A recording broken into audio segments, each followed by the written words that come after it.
حضرت مولا علی شیر خدا کے پاس ایک شخص نے آ کے کہا کہ میرا بخار پرانا ہو گیا، جاتا ہی نہیں بخار. کہا جناب جاتا ہی نہیں تو کیا کروں؟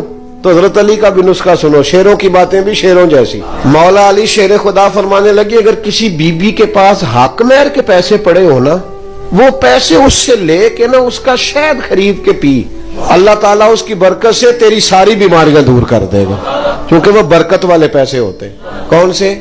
برکت والے. سلامی والے نہیں برکت والے ہوں، وہ حق مہر والے برکت والے. سلامیاں دے تو حساب رکھے ہے نا، 1000 دینا ہے تو لینا کنا ہے؟ یہ سود جے. کسی نے 1000 دے کے 2 لینا جائز ہے؟ تحفہ دے کے جایا کریں، کبھی واپسی کی نیت نہ رکھے. شادی پہ جب جائیں تحفہ دیں، نیوندرا نہیں دینا. پینڈواں کاپیاں تے حساب لکھیا ہوتا ہے.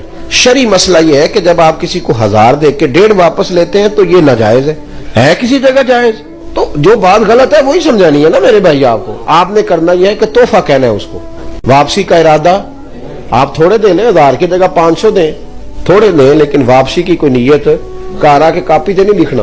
آپ بالکل شادی پہ جائیں مرضی سے، اور اگر آپ یہ نیت کریں گے تو یہ جائز ہی نہیں شرعی طور پہ کہ 1000 دے کے تو 1.5 لینے کا پروگرام بنائے. تو کیڑی کمیٹی پان لگے؟ بالکل اس سے بچیں. سب سے زیادہ حق مہر دینے کی کوشش کرنی چاہیے. لیکن وہ باجے والے لے جاندے نے 50,000 تے حق مہر دی واری کرنے نے ویکھو جی اسی منڈا نہیں ویچن آئے، جی تساں لاکھ آکھیا تے اسی واپس ہی جانا. جی کیا تماشا ہے.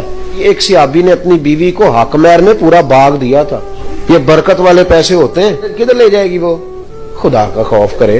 حق مہر 32 روپیے رکھ لو. ایک کیڑی حدیث چ آیا جی؟ کیڑے امام دا فتوی ہے؟